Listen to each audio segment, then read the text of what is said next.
Assalamualaikum warahmatullahi wabarakatuh. Apa kabar anak-anak ibu semuanya? Ibu harap hari ini semua tetap sehat, tetap semangat untuk mengikuti pembelajaran di sekolah pada hari ini. Pada kali ini, kita bertemu lagi pada pelajaran IPS bersama saya, Ibu Morika Lilia. Saat ini kita akan belajar tema 3, yaitu tentang potensi ekonomi lingkungan pada bab aktivitas kegiatan ekonomi disebut kegiatan ekonomi.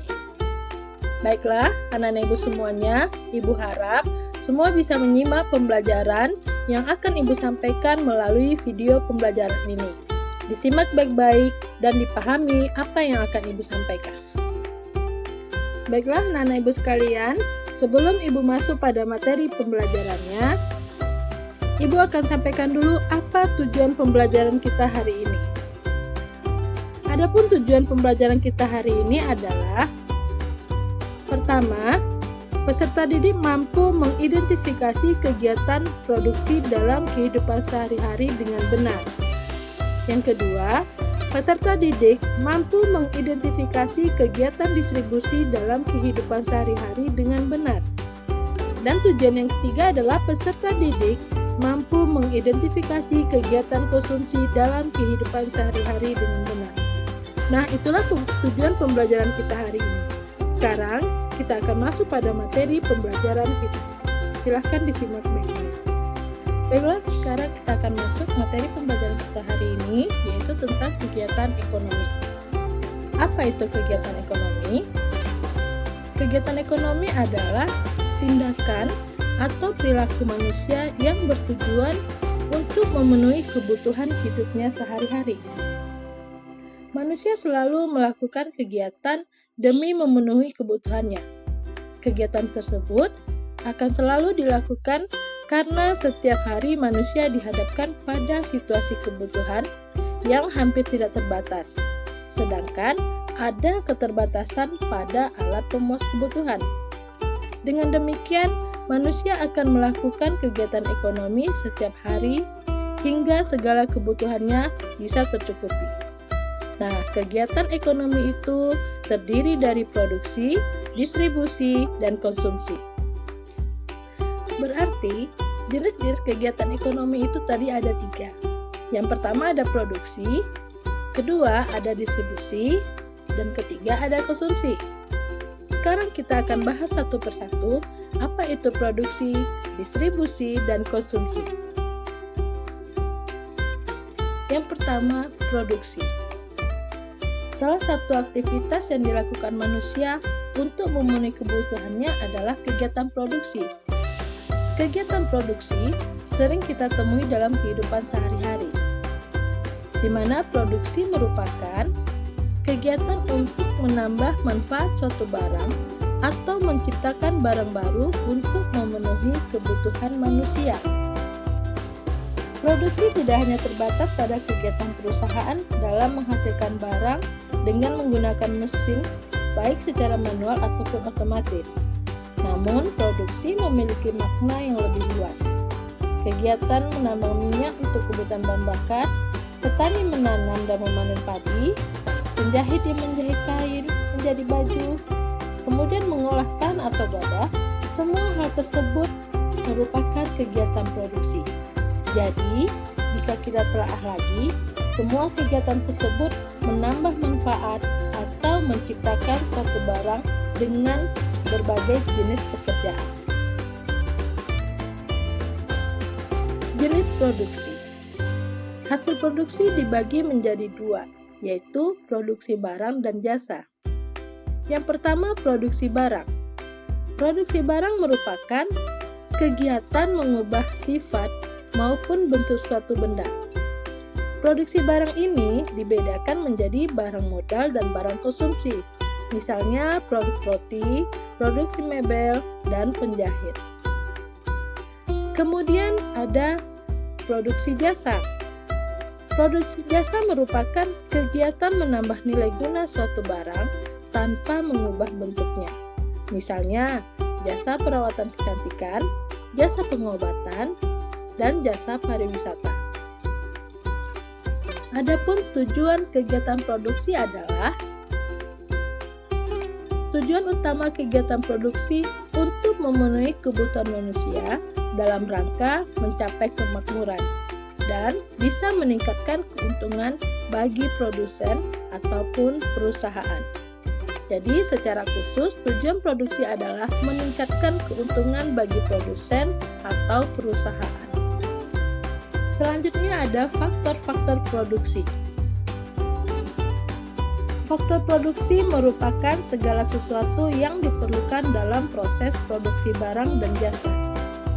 Kegiatan produksi tidak hanya memerlukan bahan baku, tetapi juga faktor lain yang mendukung proses produksi sehingga bisa berjalan dengan baik. Faktor produksi dibedakan menjadi 4, yaitu yang pertama kita bahas yaitu faktor alam. Faktor alam menjadi salah satu komponen yang sangat penting dalam kegiatan produksi. Faktor alam merupakan semua hasil alam, baik berupa benda maupun makhluk hidup yang digunakan dalam kegiatan produksi untuk mencapai kemakmuran. Yang kedua, faktor tenaga kerja.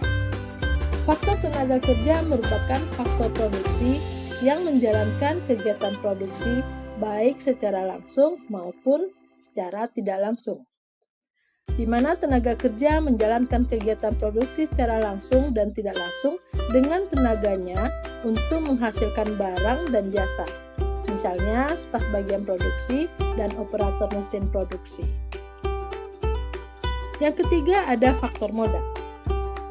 Faktor modal tidak hanya berbentuk uang tunai. Faktor modal meliputi semua barang dan benda yang digunakan untuk memperlancar dan memaksimalkan proses produksi. Yang terakhir atau yang keempat adalah faktor kewirausahaan. Faktor keahlian berfungsi untuk mengontrol dan memastikan faktor-faktor produksi berjalan dengan baik dan menghasilkan produksi yang maksimal. Itulah tadi kegiatan ekonomi pada produksi. Sekarang kita akan membahas tentang distribusi. Distribusi yaitu kegiatan yang dilakukan untuk menyalurkan barang dari produsen ke konsumen. Kegiatan produksi ini tidak akan berguna jika hasil produksi tidak didistribusikan kepada konsumen. Distribusi dapat dilakukan oleh perorangan maupun lembaga distribusi. Ada 4 tujuan distribusi. Yang pertama yaitu sebagai agen penyalur hasil produksi dari produsen ke konsumen. Yang kedua, tujuannya adalah agar hasil produksi dapat dimanfaatkan oleh masyarakat secara maksimal. Tujuan distribusi ketiga adalah untuk memenuhi kebutuhan barang dan jasa tertentu. Dan tujuan keempat adalah untuk menjaga keberlangsungan produksi perusahaan. Selanjutnya adalah bagaimana cara penyaluran distribusi. Berdasarkan cara penyalurannya, distribusi dibedakan menjadi 3. Yang pertama, distribusi langsung.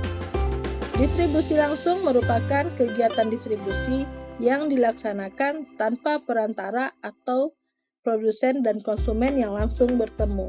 Contohnya, perusahaan roti atau usaha kecil yang ada di rumah membuat dan menjual rotinya langsung kepada konsumen. Yang kedua yaitu distribusi semi langsung. Distribusi semi langsung merupakan kegiatan distribusi di mana produsen mendistribusikan barang dan jasanya kepada konsumen melalui perantara yang merupakan bagian dari produsen tersebut. Contohnya perusahaan HP yang menjual produknya melalui counter-counter HP atau center-center tokonya tersebut. Seperti misalnya merek Samsung dan dijual melalui Samsung Center. Selanjutnya yang terakhir yaitu distribusi tidak langsung. Distribusi tidak langsung merupakan kegiatan distribusi di mana produsen mendistribusikan barang dan jasa melalui perantara.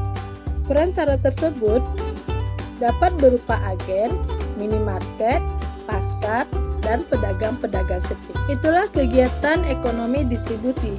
Sekarang kita akan masuk kegiatan ekonomi konsumsi. Konsumsi merupakan kegiatan menghabiskan atau mengurangi manfaat suatu barang untuk memenuhi kebutuhannya. Manusia melakukan konsumsi untuk menjaga kelangsungan hidupnya.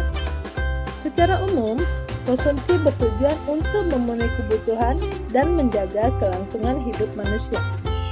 Sama halnya kebutuhan, konsumsi yang dilakukan setiap orang pasti berbeda-beda. Ada beberapa hal yang mempengaruhi perbedaan konsumsi tersebut, yaitu ada dua faktor. Pertama, faktor internal, yaitu faktor yang berasal dari dalam diri seseorang, seperti motivasi, sikap, dan selera. Yang kedua yaitu ada faktor eksternal, yaitu faktor yang berasal dari luar seseorang, meliputi pekerjaan, harga atau jasa, dan kebudayaan.